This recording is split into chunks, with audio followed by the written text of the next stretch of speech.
Okay, so welcome. So this is the first of our Fit Me Self-Care Sundays, and the idea is, we have a ton of stress with all of the COVID-19 stuff, but even if that wasn't going on, really self-care should be something that's in our week, every week, and restorative movement and filling our cup physically should be something that's in our week always, but it's harder to put in. Because we're like, oh, I'm going to do my workout. Check. I'm going to go to work. Check. I'm going to take care of everybody. Check.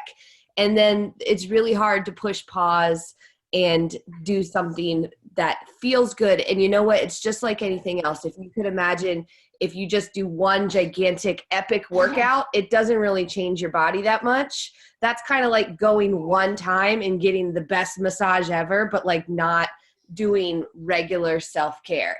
It's kind of like epic in that moment, but it doesn't add up to do much. And so today we're going to start this on Sundays. It's going to be different each week. But Torie, Clover, and I are good friends. We've gone back a long ways. She was my massage therapist. She is a wealth of knowledge and epic information, but she is also a master of hands. But over the past couple of, I don't know, I guess 6 months to a year, she's actually started pioneering some self-massage techniques online. And so she volunteered to do our first self-care Sunday and teach some self-massage stuff. And so I'm going to let her take it away. She's located in Southern Maryland, and she's just a wonderful person and has been a part of like our Fit Me family for a long time. So, all right, Torie, take it away. Yay, so excited. Well, I'm so happy that everybody's got to be on the call today. Can you hear me? Yeah, you're good. All right, cool. So before we get started, I just wanted to kind of check in and see if anybody had any specific pain points or like anything that's bothering them right now. I have a headache that just comes and goes like every other day. Okay. Is it specific time of the day, or do you note it around in like different activities, or is it just kind of just ebbs and flows? It's more like I wake up with it. So I've tried to just pound water, like 6 glasses of water when I get up. Okay. And that seems to help, but unfortunately, Aleve seems to help more. Gotcha. Feel like sharp pain, like an achy pain, like pressure, or does it feel like pressure? Okay. Like kind of throbbing. Yeah, and is it everywhere or specified one area? Kind of everywhere. Okay. So that kind of a headache is generally what I would consider more sinus related and more lymphatic. Okay. So a lot of times when you get those in the morning when you wake up, it's because you've been laying down and your lymph system is in kind of a rest period. So it's flushed stuff earlier in the night, but then like it kind of goes through like a little bit of hibernation and you got to wake it up. So if you wake it up in the morning, you'll notice that like it will kind of dissipate on its own, because you got to remember you've got tons of lymph channels through your head, and all of your lymph channels run up through your body, through your head, and then down to your kidneys. So like everything's got to come up and then go back down. I don't know why it's designed that way, but it is. So you can sometimes have that. That's actually a really common thing, and especially during allergy season, because you have more to process through. So we'll go over some face massage and some like lymphatic drainage stuff to kind of help you with that. And now that you've made me think of it, I will also post, I actually just gotten done doing a video on that, so I'll post it in the community afterwards too, so then you got a reminder. Yeah, thank you. Absolutely. Anything else anybody wants to specifically go over? Feet. Yeah, I heard feet. I got feet. Glutes and hamstrings. Hamstrings. So, do they feel tight, or do they feel like, are there any like sharp tingly pains, or is it just like restriction of movement? For me, it's just tight. I don't know about the other. Tight all Yeah. the time or tight when you specifically do something? Tight when I specifically bend over, probably. Okay. Do you notice it like, let's see, that's a good example. Do you know, so do you do any kind of like stretching routine? Not on a regular basis, no. And she works out 6 days a week. Okay, all right. So Hey, she Kathy. works out, but she doesn't necessarily stretch. Got it. So it could just be that your hamstrings are tight, or it could be that you are getting that tightness sensation because your pelvis is giving appropriately, and so your hamstrings are overstretched. Meaning, like when you bend over, the parts of your pelvis that should be opening up to allow for that flexion aren't as well, and so your hamstring is taking extra brunt. Does that make sense? Mm-hmm. So either one of those things is possible, so we'll play a little bit with that too. Hamstring is kind of hard to self-massage, so you can get more out of like kind of figuring out what around it is also playing a part. But it's a tender area to self-massage, so for some people it works okay, and for other people it doesn't. It really just depends on kind of how lit up that part of your system is, and we'll go into that a little bit later. But anything else? Yeah, I'm hamstrings as well. But my left Achilles is now getting really bad. My issue is when I wake up, either in the middle of the night to take care of him, or when I get up in the morning, everything is so tight. So when he is eating in the middle of the night, I literally sit on the floor and try to stretch. So I'll just do single leg hamstring stretches. My hips are bad too. I'll do pigeon pose, double hamstring stretch, frog stretch, like literally everything. And then I go right back to sleep, and then I get up again and it's still tight. Like by the end of the day, I feel fine. It's not like too bad. But like when I get up in the morning to exercise, I exercise 6 days a week. And then try to walk on top of that. Now that Christy started the 10K every day, so I'm doing all that extra work. But even just trying to do like RDLs or good mornings, like my hamstrings, they're so bad. And the fact that like my left Achilles, like no matter, I've been trying to like self-massage it myself, like get in there, and like I can't really do anything. It's not like working.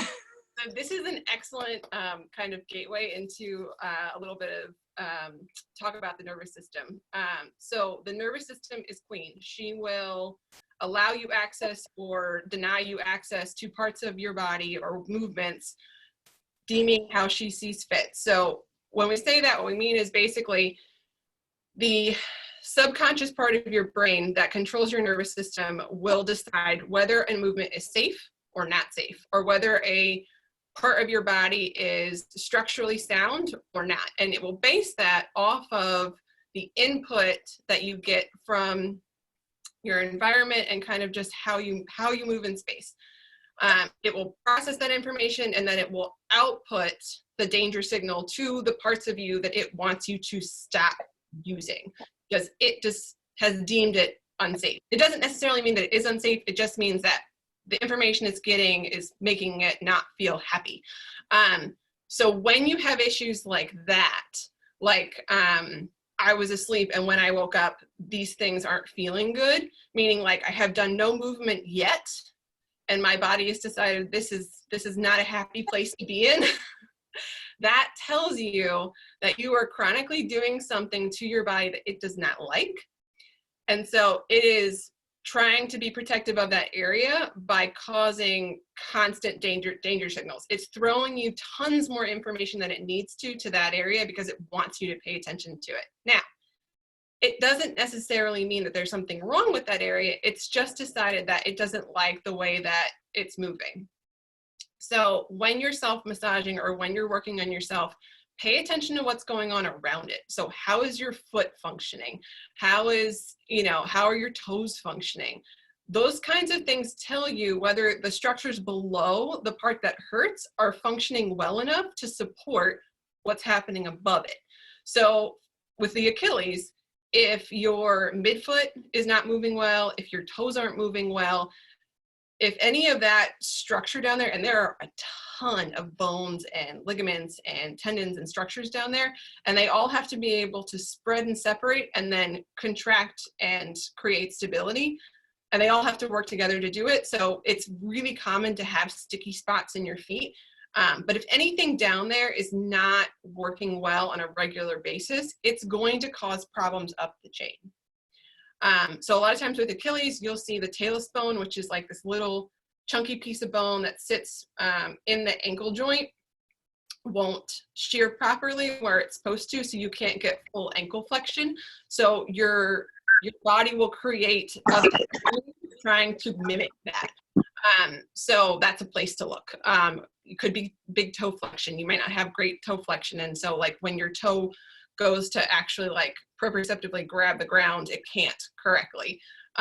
So there's lots of different things that could be going on. The point is, look at the stuff below it, see what's going on below it, and sometimes that can tell you why there might be pain higher up. Anytime you're doing self-massage, the point of this is to down-regulate that danger spike. So you're calming the brain. You're basically telling the brain, this space is fine. We're good here. You're putting a Band-Aid on it, basically. You're kissing the boo-boo. You're basically being like, it's okay. Life is fine. You're going to be okay. But then after that, once the danger signal's gone, once the pain's down-regulated, you also have to address whatever it is, meaning like if there's a restriction of movement, if there's something that is not functioning as well as it should, if it's a shoulder joint that's sitting slightly forward in the pocket, you have to address the back of the shoulder so that it sits more correctly, whatever. The point being, you have to address the structural issue or whatever it is that's causing the brain to feel unsafe. And that can kind of be the detective part where you might need some like professional help, meaning like a PT or a really good or massage therapist or sports massage therapist to help you figure out what that piece is to be able to address that part. But the self-massage part is just to get the pain down regulated so that you're not in pain, because that's not a fun place to be. And also, like, it just gives you tools to be able to take care of that so that you're not constantly having to call your PT or your therapist and being like, I'm in so much pain, I need to see you right now. And they might not have openings right now. So this just gives you tools to be able to do at home so that you can downregulate that pain, but just understand that that's all that you're doing. You're just making the brain feel a little safer. Yeah. So Torie, I forgot to tell everybody, do we need some sort of like coconut oil or lotion or anything for what we're doing? It is up to you. I mean, we will do some stuff that will require that and other stuff that will not require that. So if you don't have anything with you and you just want to like watch the parts that we do with the coconut oil, then that's okay. But I've got like socks and leggings on, so I'm not gonna like be stripping off stuff. So but some of it we won't do. Like anything we'll do to the legs, we won't do with coconut oil because I got clothes on. But Cool. Okay. But yeah, like arms and like probably face and neck we'll do with coconut oil. So if you guys want to take a second and grab it, you can.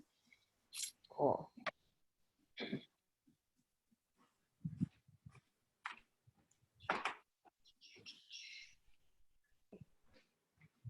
I'll probably have to back up a little bit. While people are all getting stuff, I'd also like to bring up another area. Go for it. So the scap set is where I typically hold my stress. Oh, okay. However, I had a major injury to my right humerus. So my shoulder and neck kind of and the scap set all kind of got messed up, right? Okay. So yeah, I hold my stress there and then compound it with an injury from years ago and now a ton of scar tissue. It's kind of a yucky spot. So if you could address that during the self-massage, that's really a major place that I focus on. Yeah, so we can kind of play around with that. The scar tissue part will always be a tricky thing for you to work through. Meaning, like anytime you have scar tissue, it disrupts the the connective tissue flow. So whether it's a C-section, whether it's a tummy tuck, whether it's an injury, whether it's surgery, anytime there's scar tissue involved, you will have a disruption of how the connective tissue kind of webs together. So connective tissue, and whether or not you guys are familiar with it, is kind of this tacky, sticky stuff that looks like really tiny, like spiderweb spindles, Yep. and it runs all through your body. So it connects all the stuff, all your fascia, all the stuff. And whenever you have scar tissue, that's going to disrupt that flow. So it disrupts all that connectivity. And what they're finding, the more research they're doing in it, is that, you may have scar tissue up in your shoulder, but it messes up that whole chain all the way down to your feet. So the best things that they have found for it is just to constantly move it, meaning like constantly rub it, constantly move it, constantly cause more connectivity to the brain, to that area. So we will go over some stuff for it, but the best advice I can give you is don't stop working on it. The more you can connect that area to the brain, the less disconnect through those movement channels you will find, which is tough because it also, you will have like some level of numbing effect because of the scar tissue, so it won't feel the same.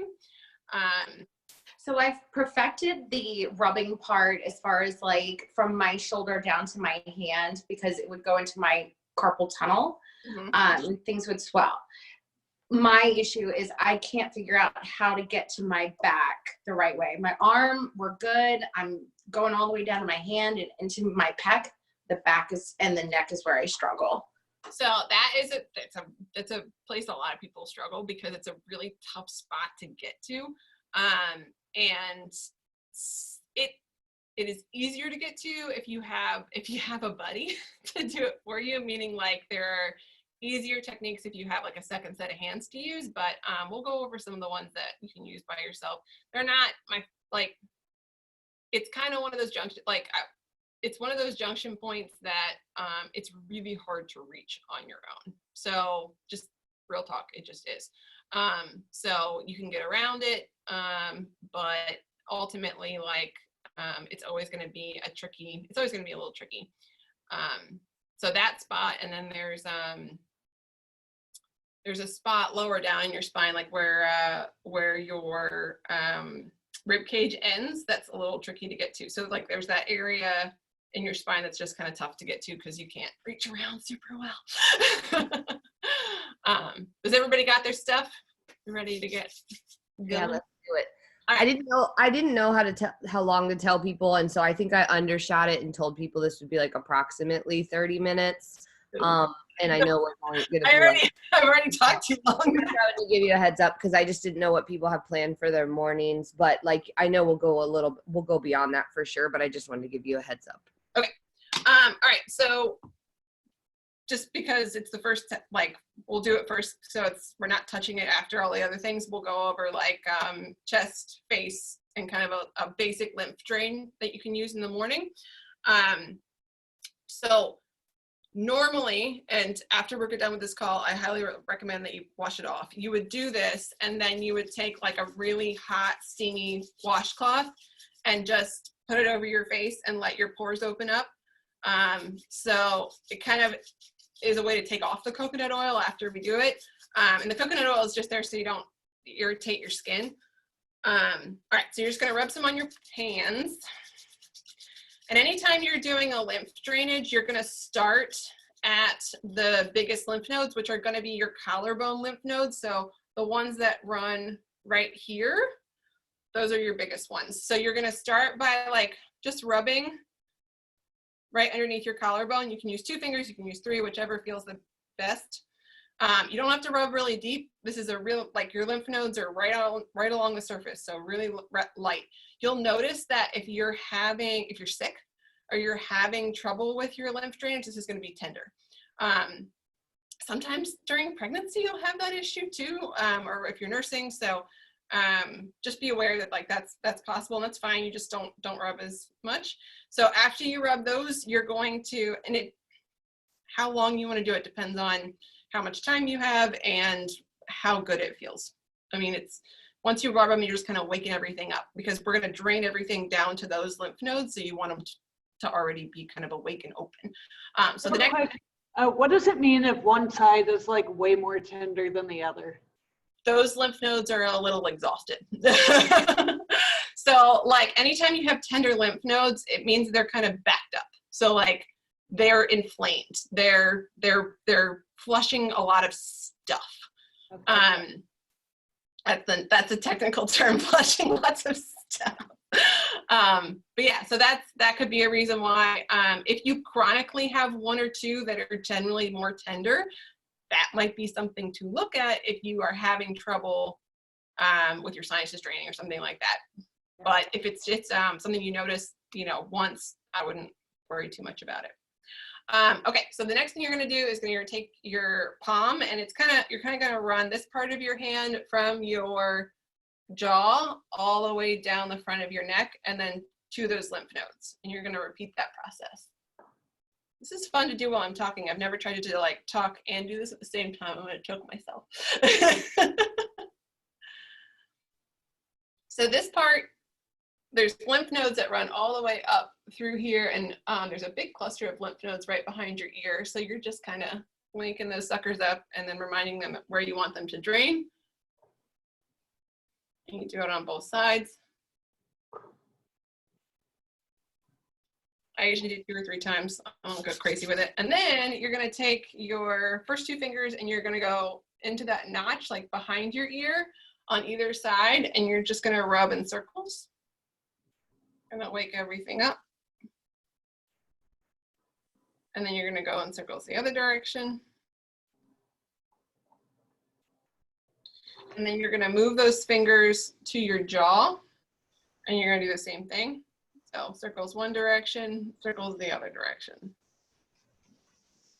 This one's fun if you have little kids and you can do like funny faces in the mirror with them while you're doing it. All right, and then we're going to start from the forehead, and we're going to work all the lymph drainage points in the face. So you're going to take, this depends on kind of what you feel the most comfortable with. I use like my middle finger and my ring finger, but I mean, whatever you feel comfortable with is fine. And you're just going to kind of go up and out and down. So you're going to make like a big M.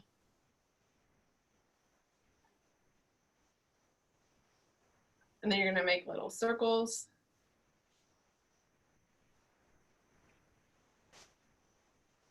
And then you're going to make little circles higher into the hairline.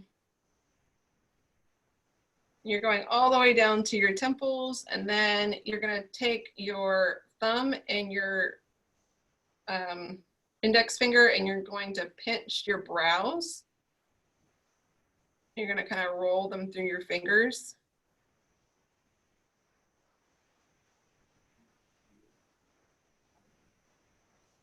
And then you kind of smooth that out, and then you're going to work down into your nose. And there's a whole bunch of lymph channels that kind of run up through here, and you're going to do the same thing that we did to the eyebrows, only you're going to be underneath the cheekbone. You're going to kind of pinch. And you're going to work your way out to the jaw. And then you're going to smooth that out. And then you're going to do the same thing to the chin. So you're going to pinch. You're going to work your way out. I use like, once I get down to my jaw, I kind of use the side of my fingers. And your thumb's kind of like pulling the skin up while your finger's pulling the skin down.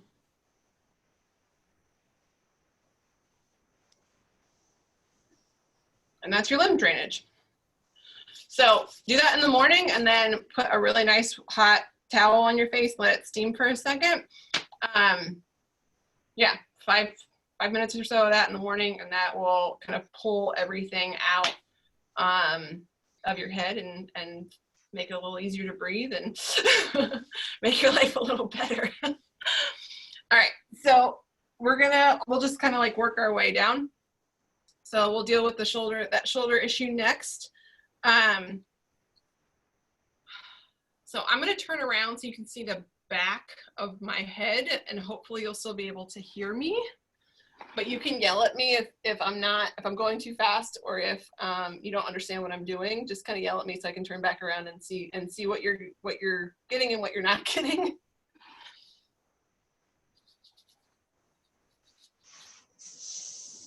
All right, so you're just gonna work the coconut oil down into like this T-zone.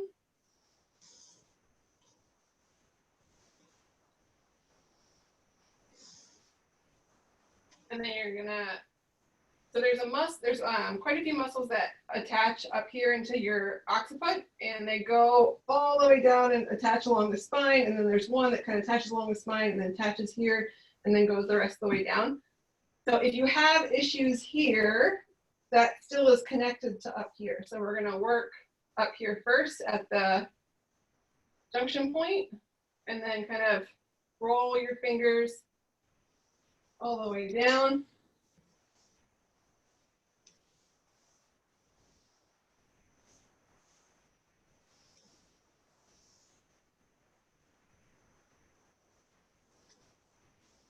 And then you're gonna, if you can, and you can grab a towel or something like that if that's helpful, but you're gonna grab your elbows on either side. Oh, it's gonna be fun. And all I want you to do is kind of tuck your chin. I guess it helps if you can see me. You're gonna tuck your chin and then roll your neck down.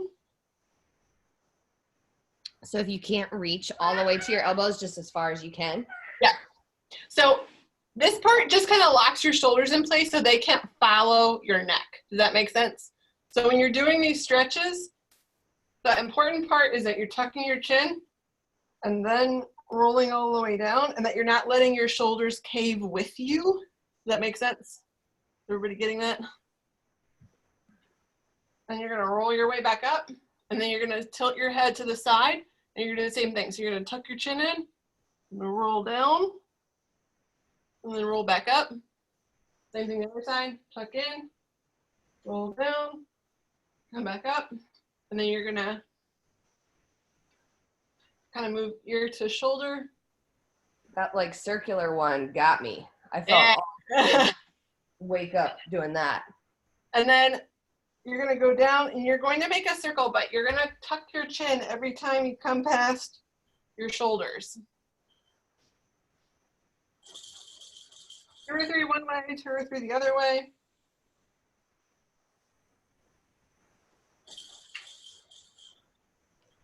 If any of that lit you up, if any of that was like, oh, that was horrible, do it lying down. Because if you do it lying down, you have support on the back of your neck, so it makes it a little more brain happy. So like, it's not gonna feel scary to your brain if you lay down. So if any of that, like kind of, you got any kind of like stabby points in the back of your neck, or if it felt uncomfortable or like your head felt unstable, lay down and try it. And you don't have to have your hands behind your back if you're laying down. Okay, so the other thing to remember whenever you're doing the shoulder, any kind of like back of the scap work, is that most of the time you're not actually going to be able to reach that specific point. So this is one of the very few times I will say a tool is really useful. A lacrosse ball is awesome for this. So if you don't have a lacrosse ball, you can use a water bottle. You can use anything that's like semi-round. So I happen to have a water bottle and not a lacrosse ball today, so we're gonna see how this goes. But basically, you're gonna stick this in that space. We're gonna see how this goes. So you're gonna stick that in that space. Can everybody see me okay? Yep. Kind of, sort of. And then you're gonna shift your arm up and down. So the idea being that ball is on the knot, and then you're moving your arm so that scapula is still moving, but you're pinning where the knot is in the muscle. Does that make sense? Good? Yep. Okay. So those are the easiest ones to do for your shoulder. Outside of that, usually you need another person. what was I gonna say? Sometimes with that kind of thing, excuse me, you can get a lot out of doing more like lat activation, trying to get the shoulder blade to sit in a slightly different spot. Chrissy knows all about that because she taught me how to do that. But yeah, if you can get the shoulder blade to kind of sit at a better angle, a lot of times that will relieve that pressure. So if you're finding that that is a spot that is continuously a problem for you, it's worth doing the extra work to try and kind of reach that where it's sitting. And a different Sunday, actually, Sandy is going to be on, who's a physical therapist, and is probably going to show us some like neck retraction stuff and some posture things that should help Beth, because I know that's tricky, like, and that I carry tension a lot up there too. And so there's some stuff that we'll do like in a Sunday or two.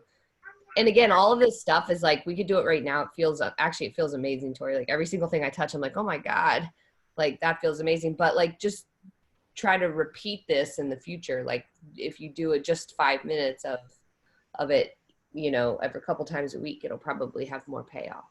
Yeah, this is like, we're going through this like super fast, but ideally, you know, you're taking the time to do this, if not daily, every other day, like at least working on some part of you, because the more you can gain that tactile awareness, the less your brain feels like you're not paying attention to it. And I don't know how else to say it, but like when the brain feels like you're paying attention, it will calm that nervous system warning system down. And what I'll do, guys, because we're not done yet, we're gonna keep moving, but like I have the recording of this and we'll clip it into sections. So we'll do the lymphatic release and I'll make a YouTube link that has that. We'll do like the shoulders and neck, and then so that way you can just reference the one that you need the most.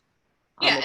Anytime you guys need, you know, just post on the thing and ask me, and I've got like little clips of videos, but yeah, I'm around, so just ask.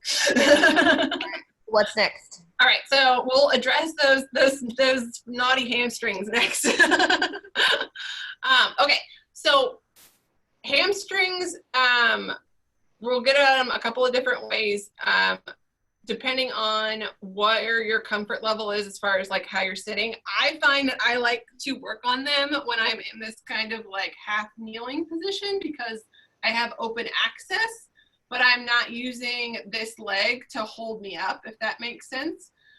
So I can kind of lean, and I can also work on that ankle flexion as well while I'm working on my hamstrings. So this is my favorite way to work on them, but you can sit lots of different ways and try to work on them.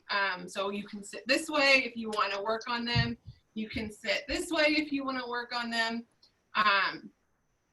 It's all just kind of like how comfortable you are in different positions. So this way is the way that I like to work on them. And then sometimes I'll kind of add in some like leaning work and work on that ankle flexion as well. This is not one I would do around other people. And I guess what I mean by that is you're going to work on your butt, so, but you're going to work on it in a weird angle. So maybe not one to do like around people you don't know very well. Okay. So to start out with, you're just kind of like gaining access to the area and seeing like if you feel any hot spots. So you're going to take open palms and you're going to kind of lace your fingers.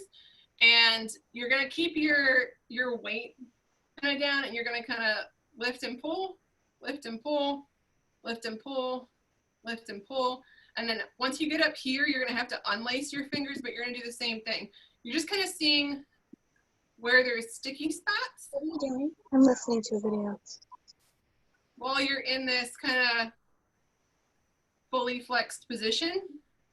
Because if you have tight hamstrings, this is going to be a pretty uncomfortable, I mean, not uncomfortable, but you're definitely going to feel the tightness in your hamstrings in this like fully flexed position.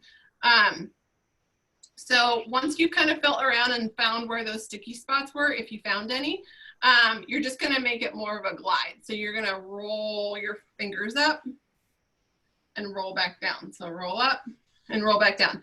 And depending on how sensitive they are, you can kind of tip your fingers in or keep them more flat.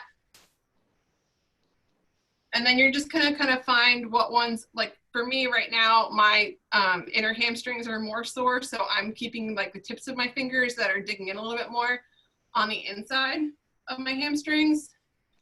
But it's nice because you can kind of use your body weight to kind of roll your fingers. You're kind of using your upper body as an anchor so that you're not having to like really use your arms. Your arms are just kind of there.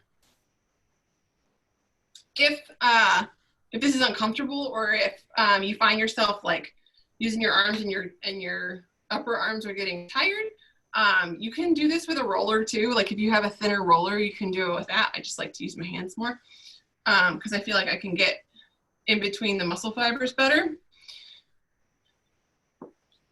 So if you find a sticky spot more on the outside, so if you find like your hamstring is closer to your IT band or tighter, you can also play around with this this yoga position. This one's one of my favorites.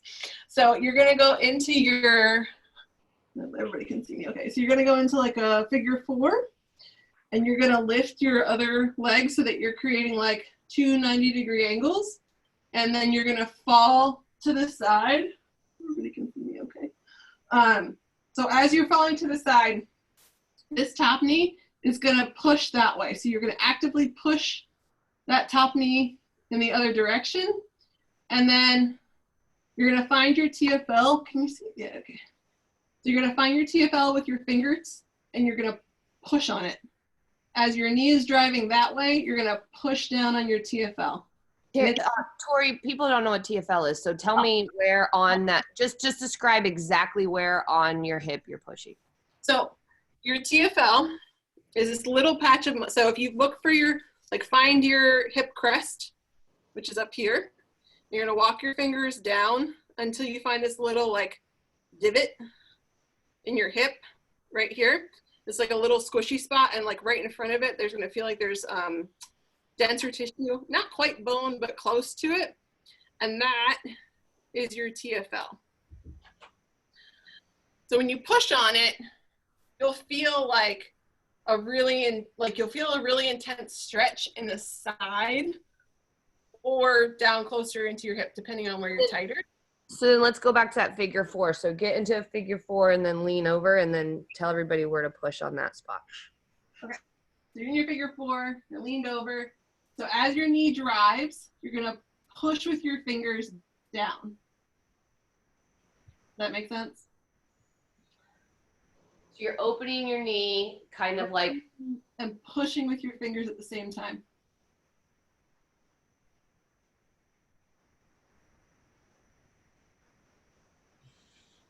Did everybody feel it? They should, it's very distinctive. Yes, no? Let me look. Oh. Yes, I definitely feel that one. I can't see anybody trying it, so I'm hoping that it's working.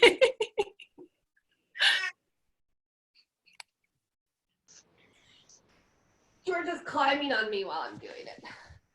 So you can obviously do that on both sides, but that one's a really good one if you feel like your hamstring tightness is really coming from your hips.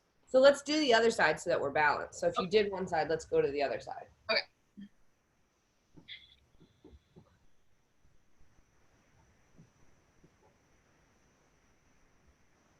Do your shoulders stay on the ground, Torie, as much as possible? Yes. So your shoulders should stay pinned on the ground as much as possible. In the normal yoga pose, if you weren't trying to do like a self-manipulation at the same time, your opposite arm to the one, so your feet are folded one direction, the opposite arm is going to be cactused out and you're going to look that direction. That's like a legit yoga pose, but I also like to use it for self-massage because it opens up the hip flexor really well, and it kind of, you can push on it really well. So that's a good one. Okay, so what was the other one I was going to do? So the other one I like to do for hamstrings is probably you're all gonna hate me for this, but we're gonna try it. We'll see how you like it. So this is more of a hamstring tester and less of like it will stretch your hamstrings, but really you're testing to see if it's actually your hamstrings or if it's more in your pelvis. So you're gonna sit on your seat bones, and if you need to sit up against a wall, you can, but you're gonna sit on your seat bones and you're going to come down, reach your toe. Now, if you can't reach your toe, then that tells you something right there. But if you can reach your toes and you can bring your foot back to you, like so I can reach like my midfoot, but if you can reach your toes and you bring your foot back to you, you're gonna try and stretch your foot out. If you can stretch your foot out and bring it back, and then you can try and stretch your foot out and bring it back, but your knee is in line with your body. That ain't your hamstrings. Hamstring people, Molly and Kathy, what does that feel like to you? I definitely can't extend my leg. I'm not flexible enough to do that one. Here we go. Yeah, no. There I go. That's okay. I'm a freak. Don't pay attention to me. Same thing with the left. So I want you to lay on the ground and try it and see if that makes a difference. So lay the top half of you on the ground, grab your foot, and see if you can extend it that way. If that makes it easier. Well, first of all, Tori, so this is me sitting up, legs are straight. Wait, here, I'll put this here.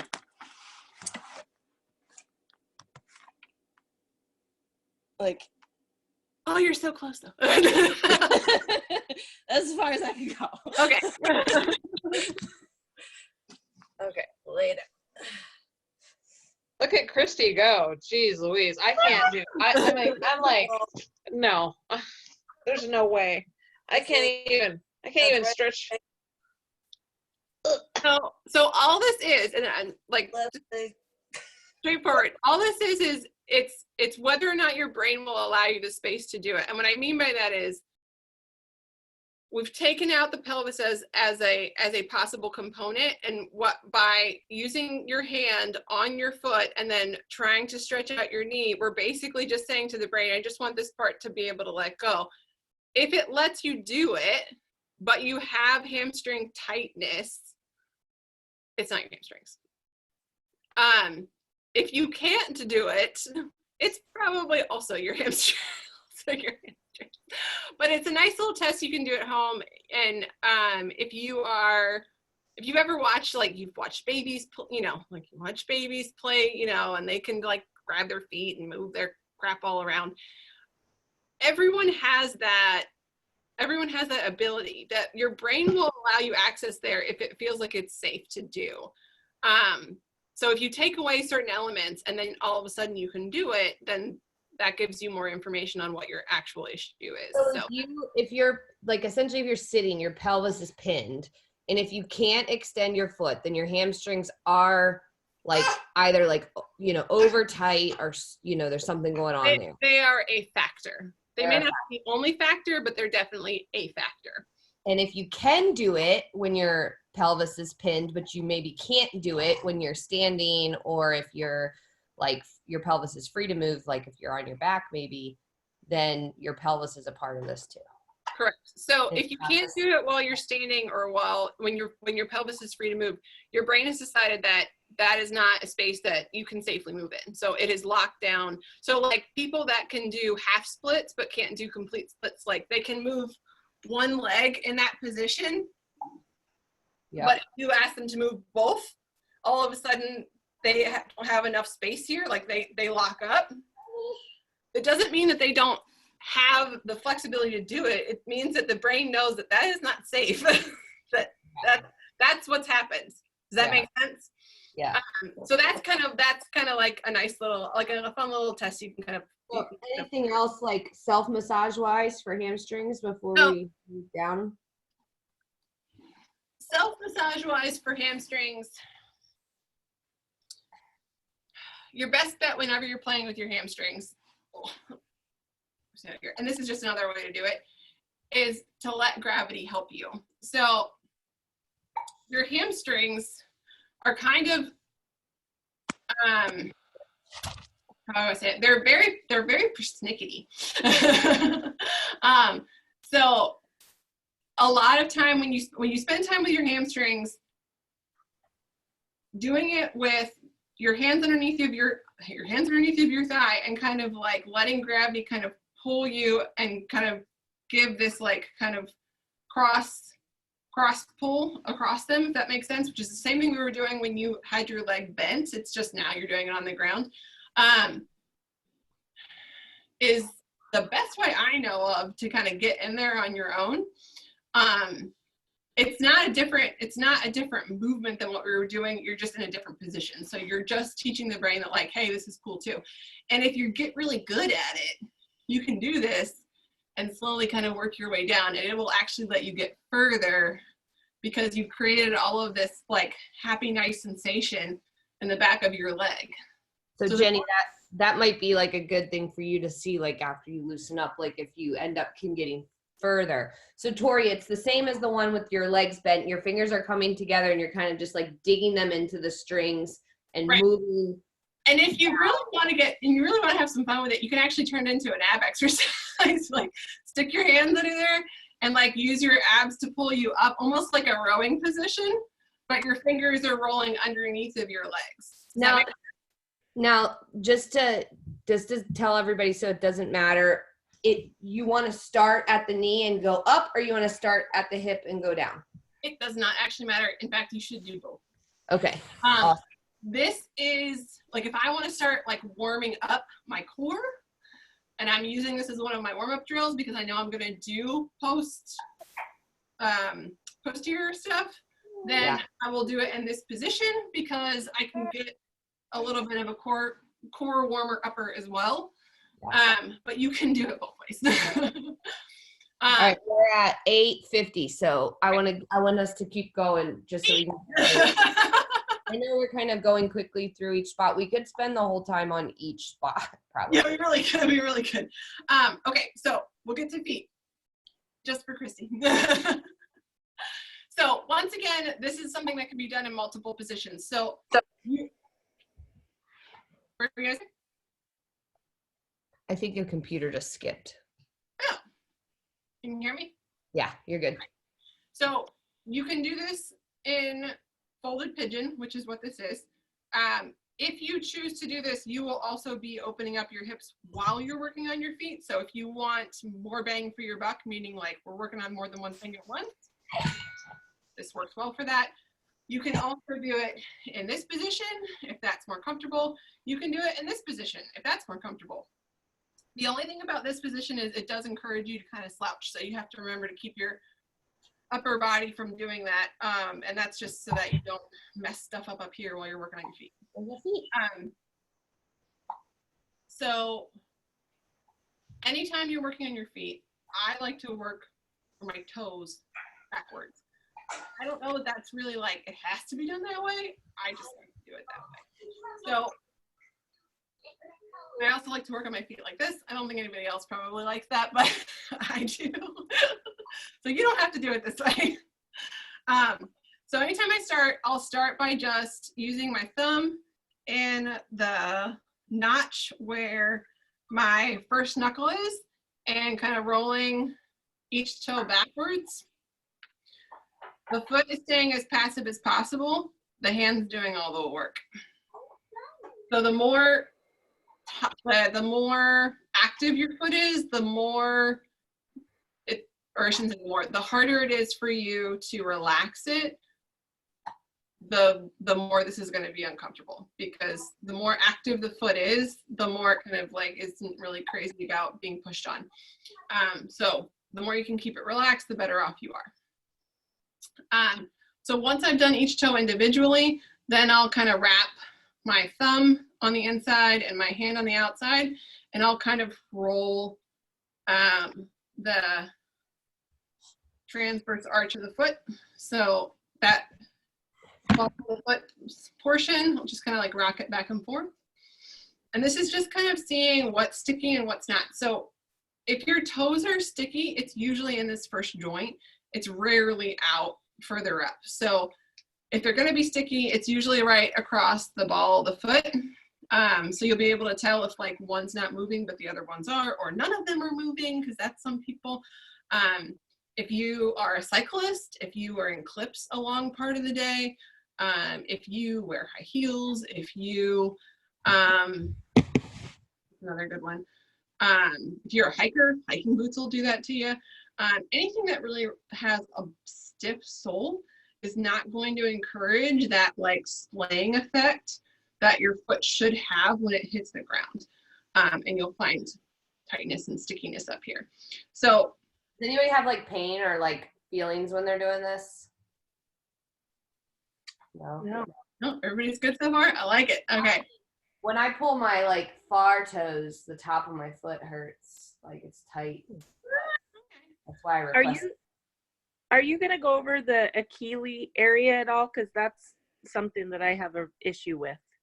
Yes. So we'll kind of so foot needed to happen first, so that I knew whether or not you had any issues with your feet, because the Achilles issue can come from the foot. So let me know if any of this stuff on the foot doesn't feel good. All right, so once you've kind of like worked the ball portion of the foot and you kind of rocked it back and forth, if everything feels normal, if it doesn't, if you have like sticky spots like Christy, just spend a little more time there. You can also take your fingers and kind of separate out and wiggle each toe joint if any of them feel sticky, or if you're having like pain in one specific area. So you just separate out, find where the knuckle is, and rock back and forth. You're just kind of creating space and movement in all those toes and seeing like what's sticky and what's not. And then once you get to the midfoot, you're going to use more of your thumbs, and it's going to be more of like a kitty paw pressure. You're going to back and forth, and you can kind of like roll back and forth. So like you can do that pressure, and then you can go back into the rolling motion. You're just hunting for stickiness. There's so many joints and so many bones and so many soft tissue structures in the foot. This is probably one of the areas that like you do less of like a routine and more of like a just hunt for stuff, because day to day it's going to feel a little different.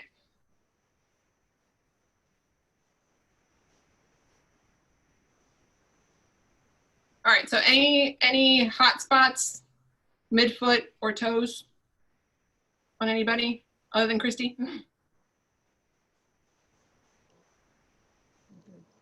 No, pretty good.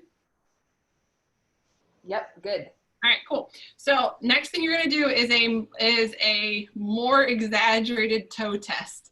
So now that we've warmed all of that tissue up and it should be moving really well, you're going to lace your toes. I know this is the thing that Christy wanted to do.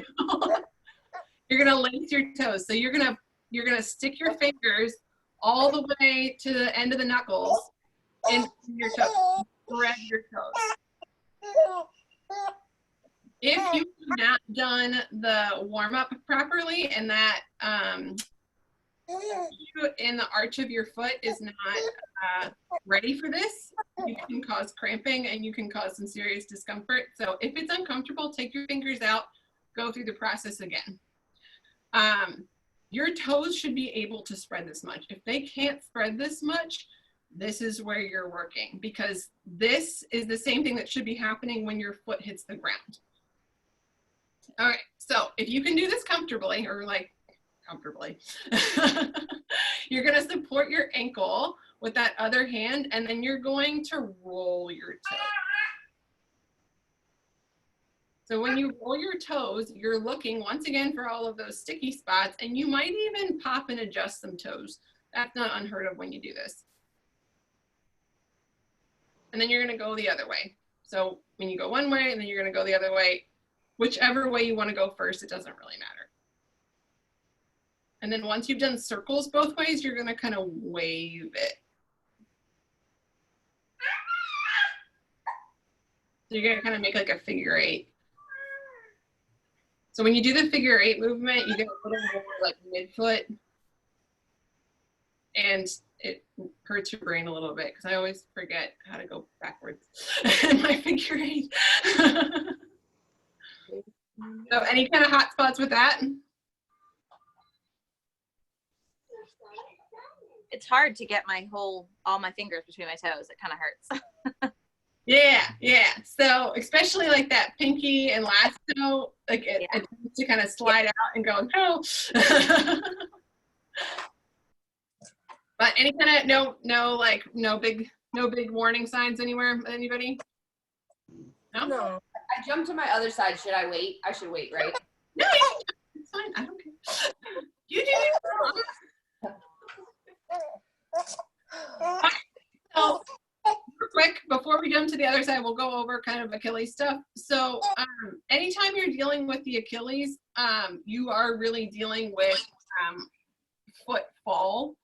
So the talus bone sits right here, and when your foot hits the ground, like if you're running or if you're really any kind of forward motion, so your tibia is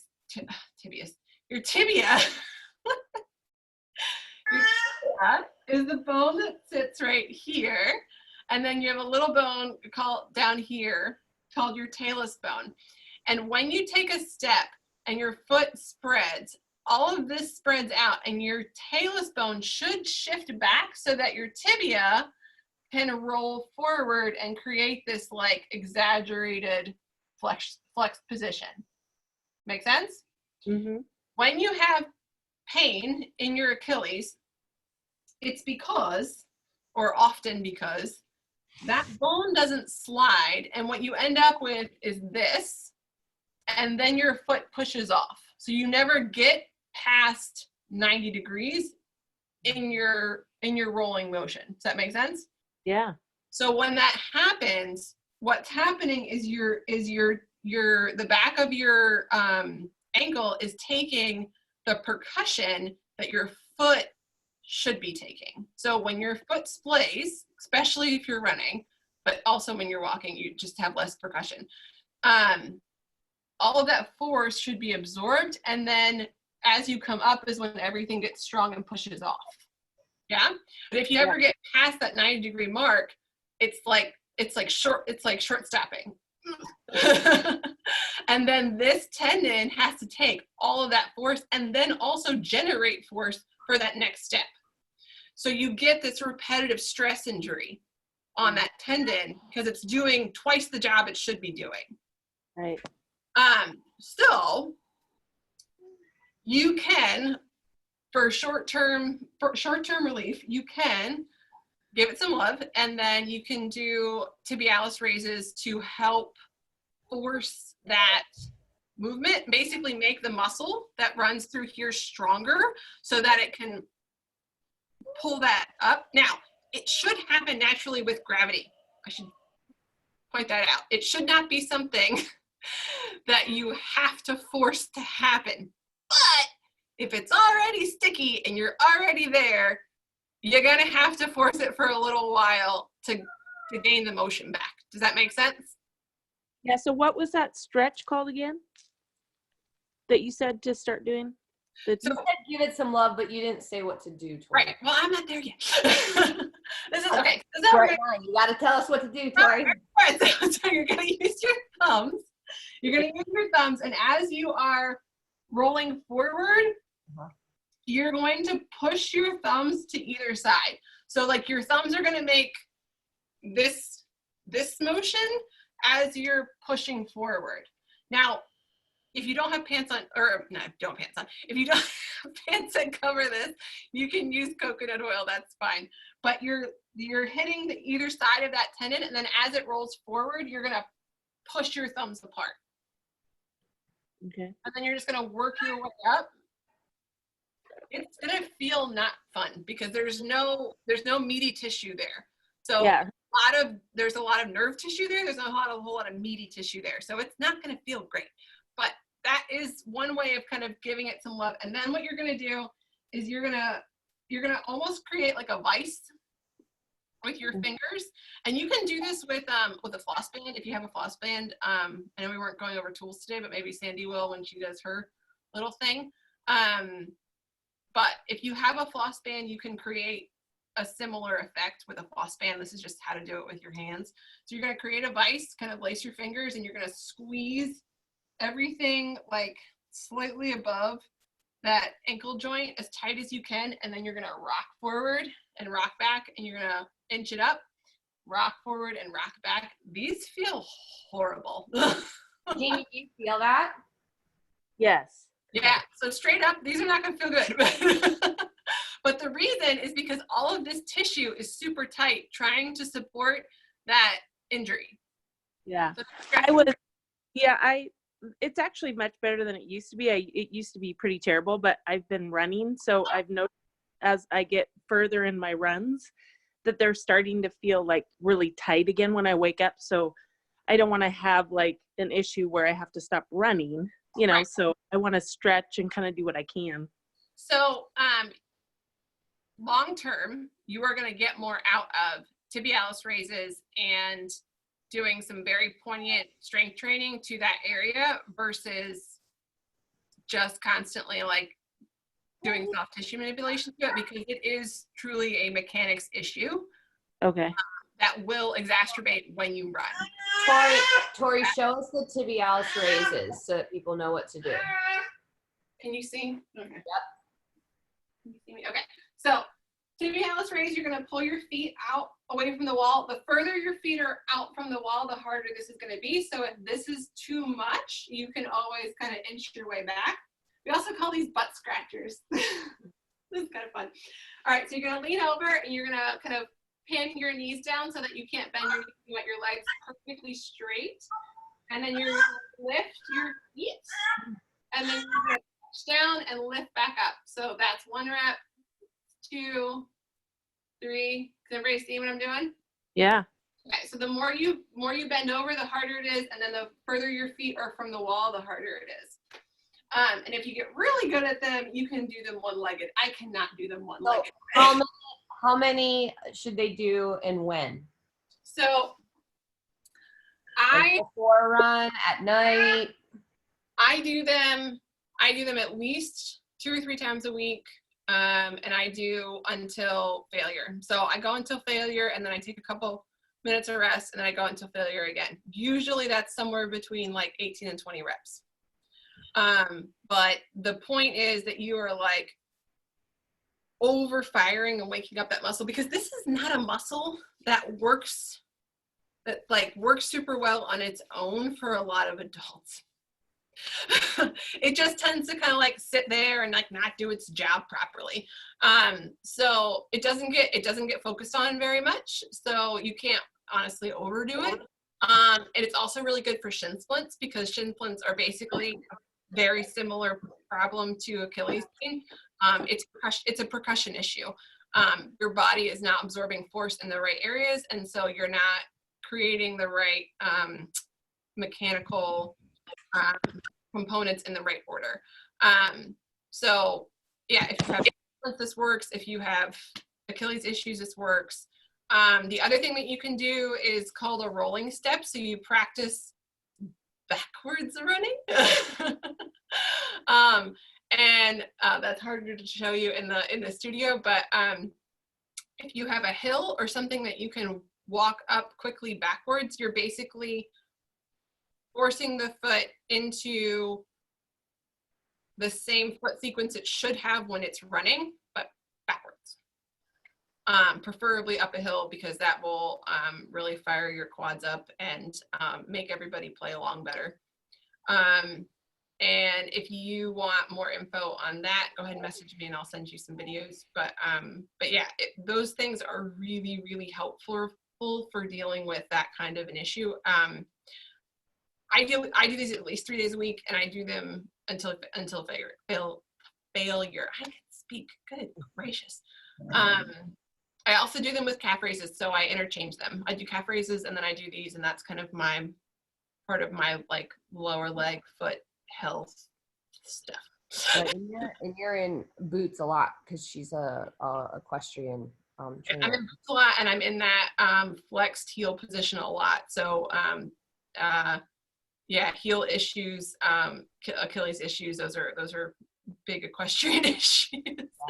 So since we've gone like that was so much good stuff, Torie. Like you are so amazing, and plus I know it was helpful. I hope it was.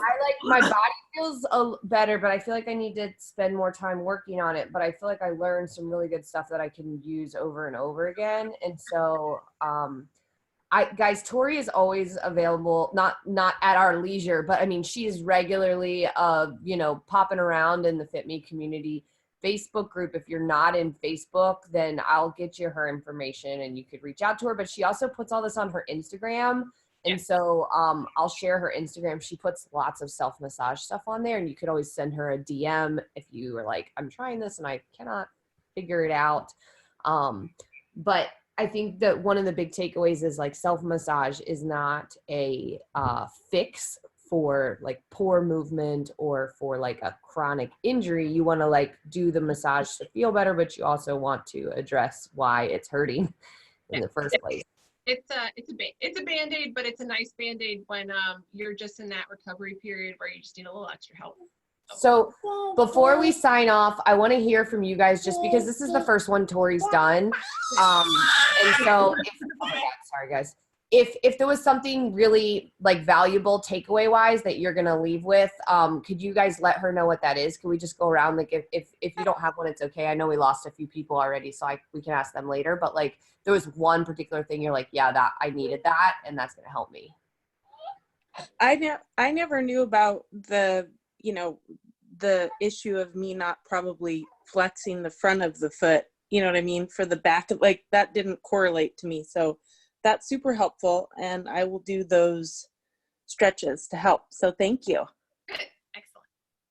Yeah, I found it really helpful to know the why, even though it did make it longer, because it kind of lets you realize, no, I mean, it was good because you kind of need to know why maybe you're feeling pain there.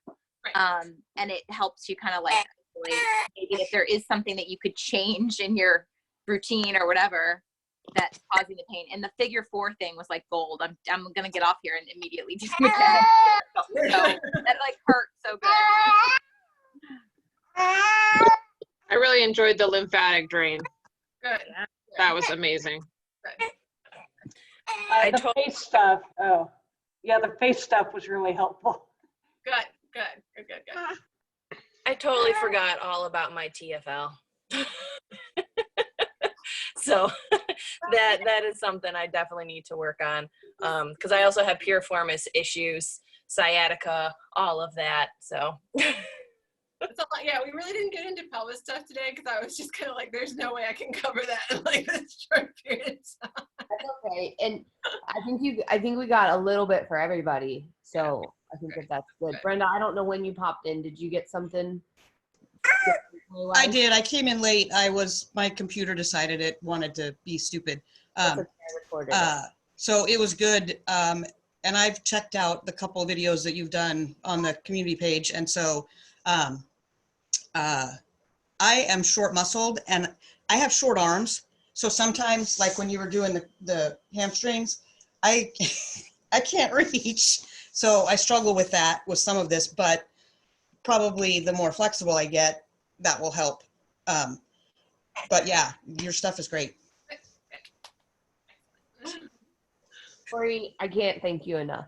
I'm so glad that I got to do it. This is awesome. This is so much fun. And we'll definitely like love to do this again in a couple weeks. We'll just put you in the rotation and check out Torie's Instagram page, guys. She puts out a ton of good stuff and share it with your friends. She's like the most like underrated, like helpful, not underrated in person. There's nobody I know that's seen her in person that's not like that's the best massage therapist I've ever seen. But in terms of like online, she puts all this great stuff online and like nobody even knows it's there. So give her some love. Nice.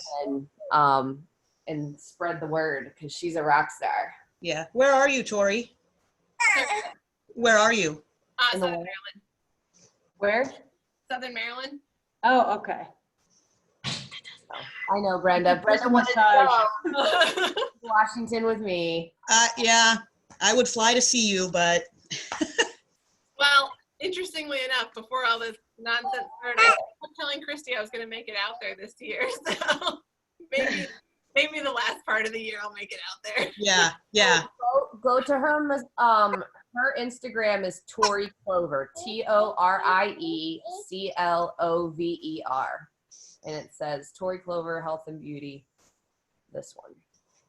Nice. Thank you, Christy. All right, guys. Well, I'm gonna go drink some more coffee. All the babies were so good. We had a lot of babies. We may have to do baby massage next time. That'll be fun. Thank you, Tori. Thank you, Tori. Thank you. That was awesome. Bye. Hey, Torie. Stick around for like 1 second. Yeah. Thank you so much. That was really good. That was so much fun. And I think I went a little like, but It's okay. I was pushing your tempo just to help. Like no, that's good. you were still totally feel like fine. I need to get better at like linking things together so that it's not a bunch of talking in between. You know what I mean? Mhm. I'm not so good at like doing and talking at the same time. I have to do or I have to. So the only thing that I would do is like because I loved it and I thought your explanations were so good and like everybody said they got a lot out of it. So I wouldn't take those out. Maybe just shorten them up a hair. But then the only other piece that I would tell you feedback wise is like try to remember, and I know it'll be trickier because you don't know the people, but like if you can like while you're doing the thing be like, Brenda, how can you feel that? Like the person who prompted it. Okay. Because instead of filling the space, like what I would do is just say like, okay, we're going to be here, and then just let it be silent. Okay. And then say like, Brenda, do you feel that? Does that help at all? And then let Brenda say, I don't know, blah, blah, blah. And then you're going to be able to give additional cues. Okay. That makes sense. Yeah. Okay. And then it makes it interactive too. Yeah. That would be good. Stop talking. It's my turn. But then it's interactive because then people be like back and forth kind of like, is this the right spot? And you're gonna be like, nope, bring your thumb down. That's good. I'm gonna have you tell me how to. This is the first time I've done Zoom on my computer, and I was having trouble seeing everybody. But I'm not sure if that's because I have the wrong view on. Up in the upper right hand corner, they have speaker view, or you can change it to grid view or gallery. Damn it, that's what I didn't have on, right? So if you want to see yourself, that's speaker view. If you want to see everybody, that's gallery view. That's when I messed up because I was like, I can't see what everybody's doing. Yeah. But it's totally, I thought it was great. And so thank you. It was so good. Good. Well, good. I'm glad it went well. I'm excited it happened because I needed that like little get going. Yeah. And I think like whenever I do an online meeting of any kind, like giving people timelines is just something I've learned to do over time, where I'll tell them, hey, we're going to spend 5 minutes like listening to everybody's like hot spots. And then I'm like, and then you'll tell them like, and then I'm going to spend 5 minutes like reviewing like what's going on here. And then we're going to spend 30 minutes going through each thing. And then we'll wrap up with questions. And that way people know, okay, this is what's going to happen. Okay. That makes sense. And I think that just helps people because then they're like, okay, well, I'm going to stick around till X, or like, I'm going to go get my, I'm going to go get my coconut oil while she's, explaining, or like, what, you know what I'm saying? People just like. He's cracking me up. Like, Mom, let's get out of this. Let's blow this popsicle stand. Yeah. Torie's funny. Torie wants to see you. I'm serious. We should do baby massage next time. That'd be so much fun. Except I don't have a baby to be like, here, do this.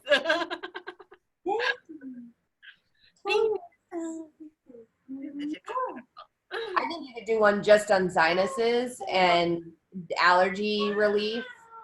I think you could do one just on feet and ankles, like on repetitive, either people who wear stupid shoes or maybe they run too much and have really bad mechanics, or like I think you could also do that in the future, like instead of full body, you can say if you wanted to do it, with your other groups, but even for a Fit Me, like we could say this one is specifically focused on your head and your neck. Yeah. Sinuses, headaches, like those are the things we're working on, jaw clenching, and we're, a different one will be feet, ankles, whatever. That's kind of what I was thinking. I was like, I've got to figure out a way to like break this up, or else, because like full body could take forever. Right. Right. And so it's like a good intro, but then like circling back around to, okay, this is specifically for X, Y, and Z. And then the right people know when to come too. Right. Well, and then, yeah. And I was figuring too, like, so getting this website up and rolling and getting all that done. I knew I wanted to throw on some like longer form content. And to be honest, like I would rather do this kind of longer form where like I have people to interact with while I'm doing it versus just sitting there for like 20 minutes and being like, this is this is more fun. And then like it gives me a guide of like where to go with things. And I'm better at pulling out information if I know I have people I'm talking to versus like just sitting there and being like, yeah. She's blowing you kisses. That's what she's doing. Low kiss. Are you not gonna do it now? she said, Yeah. now she's acknowledging me. Well, I was doing it, but now you guys are. There she goes. Yes. Mwah. You do it. See? Mwah. Mwah. Oh my goodness. All right. Well, I'm gonna go get some coffee. Yeah, go get some coffee, kid. I will give you a copy of this recording and obviously like all the segments and stuff. But like, That was awesome. it Yeah, was really good. good. I had fun. It was good. That like neck circles, I was like, what the fuck? And I have a pinch on my right shoulder. I can't get it behind my back. No surprise there. Mm-hmm. No surprise there that my pec is tight after 6,000 Yep. body weight push-ups, Yep. and like side note, that should be in your content right now. Like the fact that people are doing 70,000 body weight repetitions because that's all they can do because your people are gym people and they're following their gym's at-home programming and a lot of it is air squats and push-ups and 70,000 burpees, and like best case scenario, they're getting some solid programming, but worst case is they're just doing thousands of reps, Yeah, I've been getting a lot more of like the thousands of reps thing. That's because CrossFit coaches don't know how to program or do stuff without equipment. And so then they do the same shit. It's basically just like Murph every day. Yeah, I didn't tell you that this happened. I had a little run-in with Mike Wallace. Did you? I did. Well, he's stupid, so I'm not surprised. Yeah, he basically in a really like not like he didn't cut like it was very like I'm not sure exactly what was going on, but it was like right after all this happened, and I figured like he was kind of in that like Panic. Yeah, and I basically like threw on there and I was like, hey, In the community board? yeah, I was like, hey, I'm doing free Zoom calls to anybody that wants to, is having problems with anything, or anybody that wants, jump on or like do self massage or whatever. And he called me and he was like, what are you offering to do? I was just like, just like help people if they want help. Yeah. And he was like, you're not like like promoting someone else's business. I was like, no, it's me. Like, I'm doing it. He's so insecure. It was really awkward. And then he was like, I just don't want anybody else like promoting their business on our community page. And I was like, I've been giving you guys free shit for I don't know how long, because I am part of that community, or at least I thought that I was. And I was like, I'm not charging anyone for it. I'm offering to help. Like, Right. He's so insecure. yeah. And basically he was like, okay, well, I would just feel better about it if you don't post anything until you clear it with me. And I was just like, okay. Yeah. All right. Good to, but I love that, like, he didn't care at all. He didn't care at all. Because it's not like I've been posting stuff there for I don't know how long. He's insecure, and a lot of gym owners are. Like, a lot of gym owners who have reason to be concerned because they suck realize that coronavirus is a kiss of death. To shitty gym owners, the buck's over. It's over now. Like, they're like, you know, golden age of Rome of just making the assumption that people are going to continue to pay is over. It's sad. Like, I just was really disappointed about it because, like, I'm not surprised. He's terrified that people will quit CrossFit Packs because he doesn't have any faith that what he does with people, like, is actually good enough. Because if he did, then he would be like, oh my God, thank you so much for being a valuable part of our community. And right, like, it was odd. He's a weirdo. It was just weird. And I was just like, well, now it feels awkward. Do it in my community. Half of CrossFit Packs is in there anyway. Well, I know, and that's why I was like, I'm not like it. And the thing was, like, I was like, I very specifically said nothing. Like, I'm not charging anybody anything for it. I'm offering to help. If you guys need help, I'm offering it. Yeah, he's what a weirdo. It was weird. It was very weird. So I was just, I know, Jared had to deal with me. I was all in a funk for a couple days, and then I was like, fuck him. Who cares? Yeah, you should have texted me and be like, you asked me to do this like a couple of days later, and I was like, heck yeah, I'm gonna do it. Yeah, and also your Instagram growing means that you have an online business potential growing, and so this is like a cool step in that direction. Right. But at the end of the day, hold on, I've got to get her a snack. Yeah, you're fine. At the end of the day, like, what you just did was so valuable. Like, he should be so thankful. And he's not, because he's a douchebag. Yeah, it just, I don't know. It just really disappointed me because I was just like, yeah. How long have I known them and like known that? Because he doesn't care. He doesn't give a shit. I don't give a shit. I'm just like, all right. Fine. Just like when he wanted me to pay him money for nutrition coaching, when I was like, had nothing to do with him at all. I wasn't even doing it, you know, but he's just insecure. And so it's, you know. But so I've got 2 other groups I'm doing this for, and then a couple of PTs, or PTs. Would you be down for doing it again in like a couple weeks? Oh yeah. Okay. All right. Cool. Yeah, and I've got a couple of, this is really cool. I had a couple of massage therapists contact me that one's in the UK and one's in Ireland that were like, hey, would you mind like going over some of this stuff with me so we can teach it to our people? And I was like, yeah, this would be fun. I'm telling you, you're in a blue ocean here. Yeah. A blue ocean means nobody's here. It's been interesting, like with the Corona stuff, like how many therapists are kind of like jumping on the self-massage bandwagon, but I'll be curious to see how many of them stick around. You know, like I think not a lot.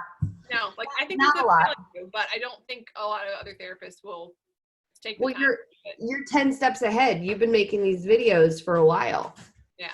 And so the ones who are like really into it might, but the rest of them won't be able to do it, and that's okay. Like, you can do it, or you can show them how to do it. Either or, I don't care. Yeah, I mean, it was funny. I was talking to Shantae the other day, and she was putting up some kind of rolling assessment stuff up, and I said, hey, you know, we do that with the horses. And she was like, what? And I said, yeah, you know, like have PTs do rolling assessments on people to see if their core's working properly. I said, we do that with the horses. And she's That's funny. so yeah, so like we had this whole conversation about it, and she was like, you should teach that. And I was like, I don't know, teach what? Like, I don't know what you mean. And she was like, it's a cool correlation. And I was like, I don't know that anybody else would think it's cool, but okay. You never know. Yeah, I mean, it's funny, but yeah. it was interesting because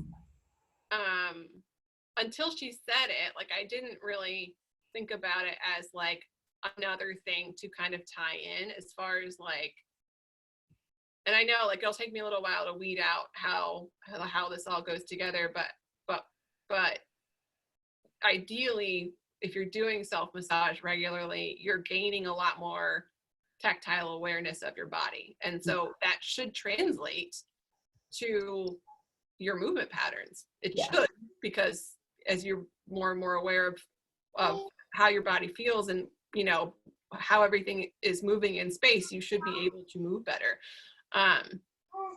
But And I think like what you just said, so just more feedback on like the online stuff. Like if you have a mission through your online self-massage, right?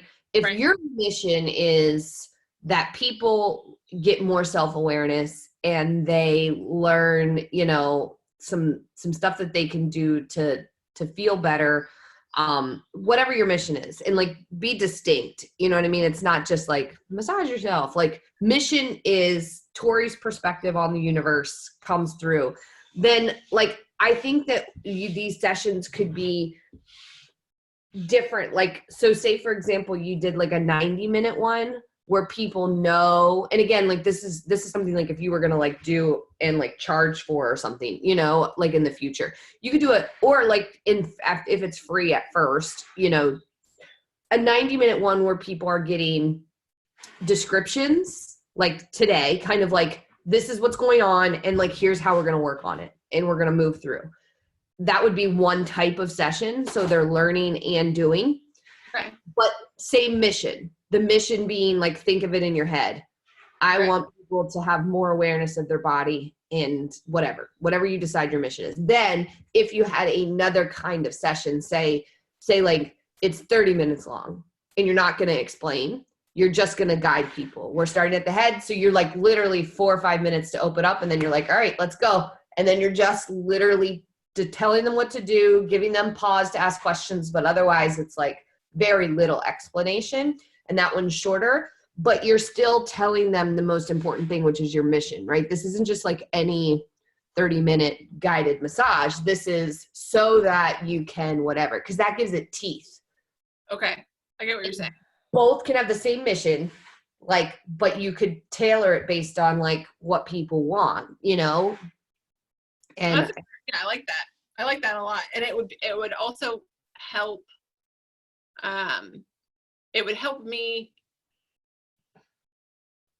distinguish between the two. So like, I'll ramble all day about this stuff.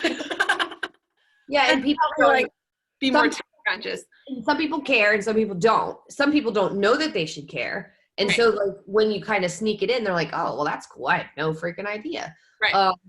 But other times I think like people will be like, I just need to do this because I'm not going to do it unless Torie guides me through it. Right. And so there's a takeaway there, which is like, had this not been on the calendar, nobody would have touched their heads or their feet or their hamstrings or their whatever. And that is its own thing. Right. Yeah, no, I agree. And I think like I was thinking about that the other day when I was putting stuff, I'm starting to figure out how to build the actual content pages and not just the structure of the website. And that was one of the things that I noticed was that I was like, I really don't have, I kept thinking about it like, okay, if we want this to be a membership site or we want this to be something that like, it has to have an element that like keeps pulling people back to it. Do you know what I mean? Like, and I thought like a regularly scheduled, like self-guided massage session or something like that, where they know like, okay, she's going to be doing this X amount of times a month, and it's going to, you know what I mean? Well, I mean, I just as a I don't know anyone yet who has a successful membership site that's paid. So, all right. So explain that to me, because that's kind of what I've been researching lately. Is how don't exactly I want to do this. People don't use it. People don't do it. It's funny. People will think about it and they'll be like, should I pay $20 a month so that I can have access to all Torie's materials? Nope, because I can get everything I want for free on YouTube. So they will want it. They want organized information. They want a library. They're not likely to pay for it, because why should they? They can get it on YouTube. But if you are doing I think that you have more potential, and I'm not saying you'll never be able to do a paid membership. I'm just saying, I think keep doing what you're doing, which is have as much free, amazing content as you can. Keep doing short form on Instagram. Keep doing like sessions like this. Do focused ones. Like, get your legs under you. Like, if you're gonna charge somebody for some online virtual shit, like you got to know what's right.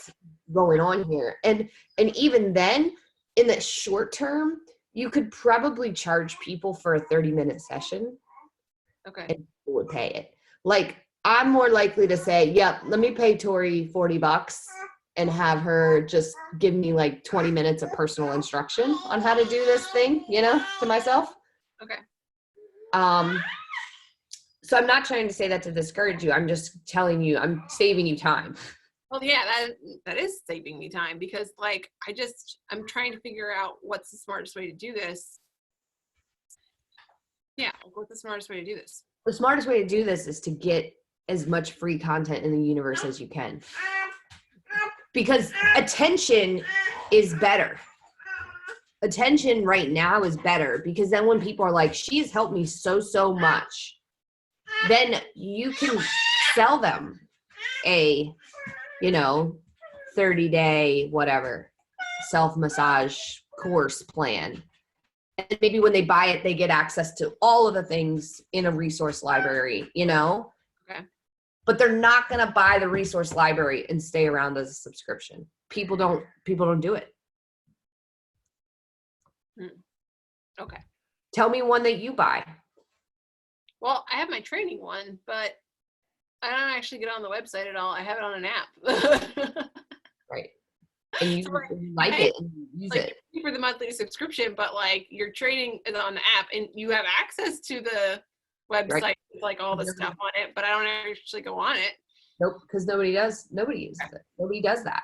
It's like they want it, but they don't use that. So it's no value, so they're not going to pay for it. And they're certainly not going to pay for it on a reoccurring, which is what everybody like imagines. Oh, if I just give everybody this library of X, Y, and Z bullshit, they're going to use it. Nope. You can give me a recipe library all you want. I'm not going to use it, because I want somebody to help me make stuff. And like, you know what I'm saying? Like, what's more valuable? Yeah. Yeah, like so here's a perfect example. This woman on TikTok, she's fucking fantastic. Her name is Tabitha something. Okay. Tabitha Brown on TikTok.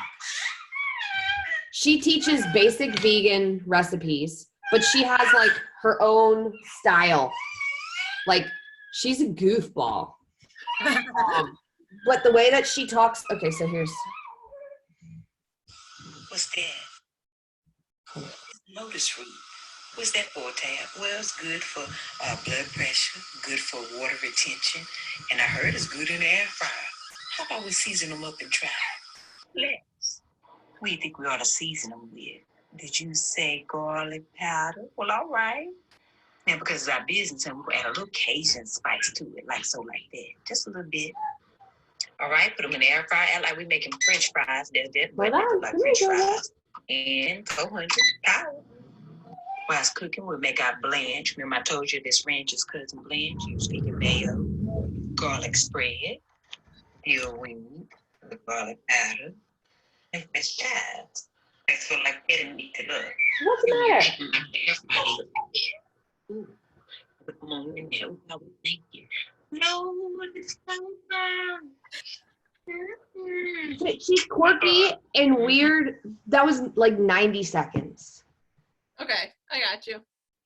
And she taught something cool and she entertained me. And like you have every ability to teach something cool and entertain, even without using your voice. Cause like I told you, you're so funny, like with your animation and stuff and your miming. So I think like once you are at a place where you can do that really consistently, like you're doing it on Instagram, but like once people start like consuming your stuff and demanding it, then you can like find out what they need, kind of, you know.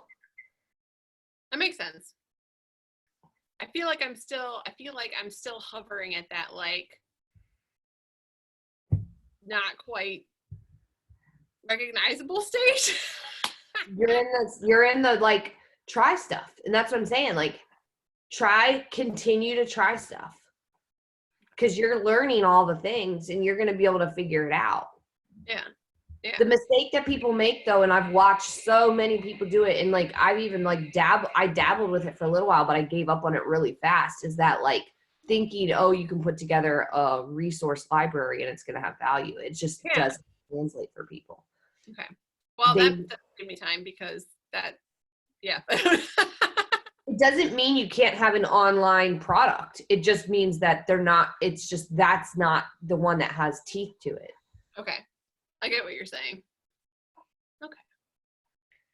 Because think about ROMWAD, right? Like people pay for ROMWAD, but they're not using the library of exercises, right? Yeah. They are paying for the fact that like Tuesday the 19th there is a guided 20-minute or 40-minute situation. Okay. So it's solving their problem. They don't know what to do, and like this is going to do it for them. Okay. And so like people will pay for that. Okay. All right. I think that's the part like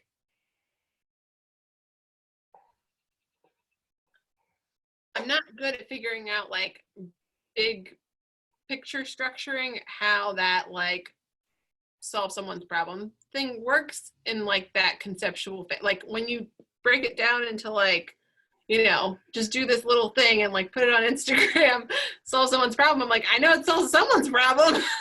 Yeah, I think you should listen to, so Active Life's podcast this week was like amazing, and it's a series. You should listen to it. Okay. It's Active Life, you know, you follow them already, but like their podcast, it was Beliefs, the Business Building Hierarchy. Okay. So I would start with that. Okay. Thank you. Yeah.